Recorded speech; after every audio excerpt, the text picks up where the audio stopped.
Here's another one of my favorites, Santa getting stuck in the chimney. All right, so for this one, you're gonna need black, red, some chocolate fondant, and then some various colors for the light bulbs.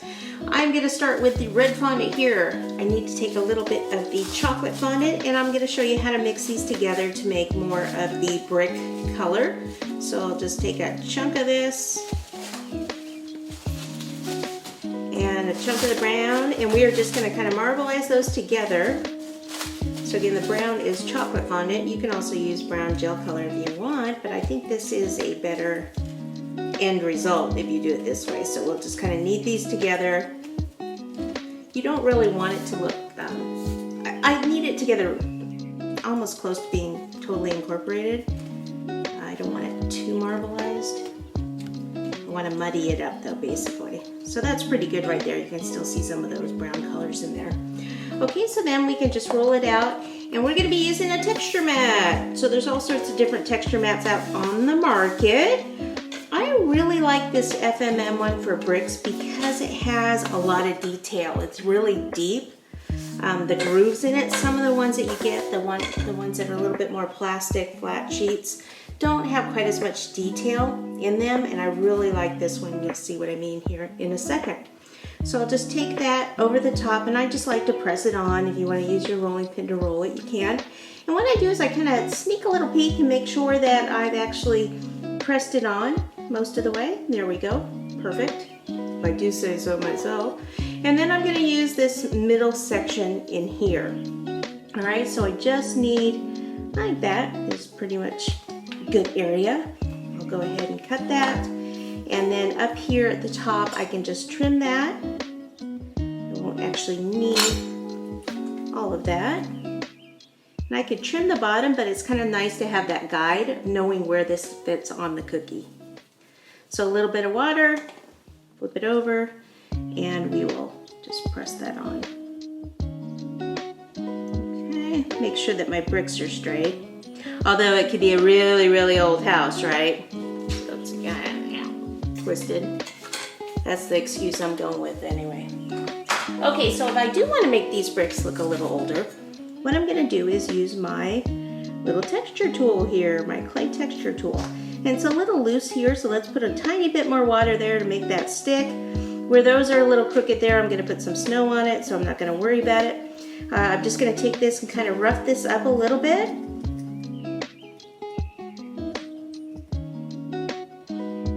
Just press that down since it wasn't sticking so much there. And that's it. And then I'm going to take some cornstarch like this, and I'm actually just going to kind of brush that on. And it goes into all those little grooves, and then it makes it look like older brick. Yeah, that's right. Pretty easy too. Another method for doing that is you can actually take some of the white royal icing, thin it down, brush it on, and wipe it off. But I really do think this is a lot quicker method of doing that. So let me wrap this up. We'll get our Santa going here. So we're going to need the bright red for that. Get that out of the way a bit. And then the black also for the boots. Alright, so that FMM texture mat comes in a set of 2. Like I said, it's a really good mat. So now I just need this middle area here. So I'll cut there. I can just take this and I can cut again right where that line is there. And then for the boots are going to be like down here, so I'll just cut right there. Kind of cutting off Santa's legs there like that. Okay, then we're going to go ahead and pop it right in this area. There's going to be some snow there on that chimney line, so I can just kind of center it. It's okay if they're not touching. Like I said, that will be closed off with the snow anyway. And then I can take my veining tool here, since this would be his legs here, and I'll just take this, and since this leg's kind of curved a little, I'll just kind of take this and kind of just curve just a little bit down like that, and then we can roll out the black. Alright. Where's my assistant, man, to roll this black out and stuff for me? This should be ready. My assistant is giving me the evil eye. She's not really my assistant. I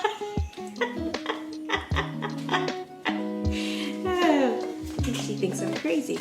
All right, so anyway, we are going to roll this out and stick in a little. Let me put a little cornstarch under it and cut.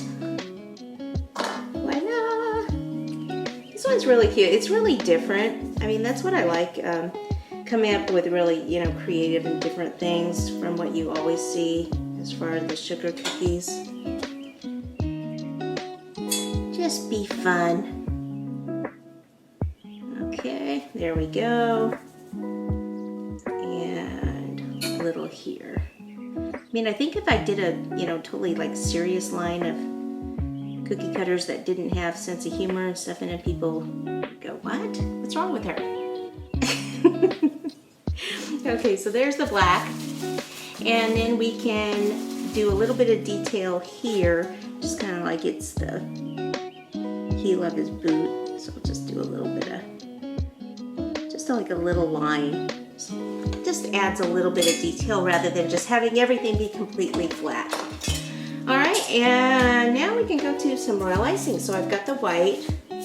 Probably could have used one with a bigger tip, so this will just take a little extra squeezing from me. And do this side. Here for me.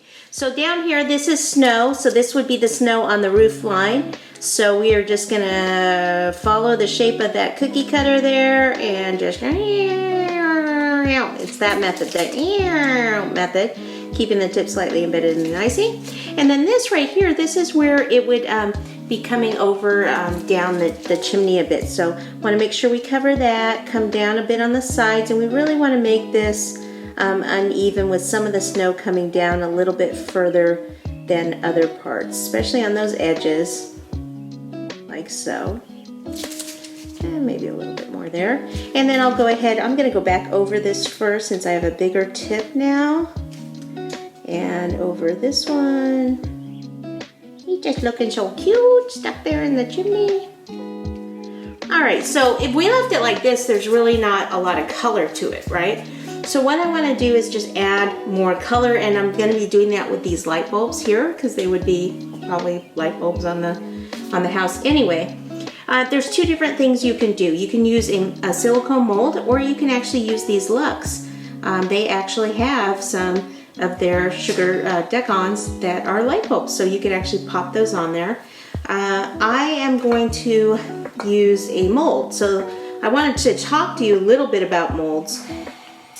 This one right here is actually one of my friends that I'm actually borrowing today. I actually have a Susan Kirby Designs mold too that is light bulbs, and I want to actually kind of show you the difference. And this is just a handmade one that you just take articles, things that you find at craft stores, and this is a silicone mold. It's like two-part that you mix it together and you can make your own molds. The only thing is, this is fine for fondant, Molly chocolate, anything like that. But if you actually want to pour like isomalt or even just regular melted chocolate or candy melts in here, it's really not that great because you're not going to get a nice level finished product. So what I mean by that is, let me just go ahead and grab my raspberry one. You can see how this one right here is completely flat on this side, whereas this one kind of goes up and down all over. So what that's going to do is when I pour something in there that's going to level off, basically, it's going to be pretty uneven. So on this one here, it's lower on this side, higher over here. So that means it's going to kind of slope down. So you might not think, well, what's the big deal on that? Well, if you take that and then, if you're trying to put it on a flat surface, it's going to be all, tilted, and it's going to make your project look a little bit more on the sloppy side. But like I said, for fondant, it's okay, but just in the big picture, I just wanted to kind of show you the difference. All right, so I'm gonna go ahead and I've got some of my light bulbs here. What I wanna do is just take a little bit of the gold dusting powder, and on the ends of those, I'm just gonna take a little bit of gold here and just kind of pop those on. These I made a little earlier. You can do these ahead of time and then just pop them on, or you can do them as you go also. Either way will work just fine. So we'll just kind of dust those up. We'll take our black royal icing so we can do our little string for our string of lights, and just want to go kind of up and down like that. And then we're just going to take the different colors and just kind of slightly embed those over the line. You can do them so that the gold part is actually kind of on the line, like they're actually hanging from that. And you just want to mix it up and do some different colors. So let's go ahead. I've got the greens, couple greens and some yellow there. And I think I just need a little bit of red also. And let me just show you how this one works. So you're just going to take a little of the fondant. Make sure it's always kneaded up so it doesn't have any cracks or anything in it. And then you're just going to push it into the mold like so. And then you can flex it and push it out. And that's another thing of difference between this kind and this kind. You can see this is actually a lot more flexible than this. So it's easier to actually get your pieces out of a mold like that. One last step, I just want to sparkle this up a little bit. I'm going to be using a non-toxic disco dust. If you don't want to use disco dust, you can use an edible glitter. Just grind it up really well. I'm just going to take a little bit and I'm just going to be putting it on the snow areas. Just kind of a little dab will do ya. So here and then here. So I won't be doing it on the Santa area because that's his fur. And I just want this to kind of stand out as being the snow. And it's just so sparkly, so cute. And there's our Santa cookie. Now, if you're gonna give these to people for gifts, you know, this would be a really cute one to actually put the family's name right in this area. I would think that would be really cute.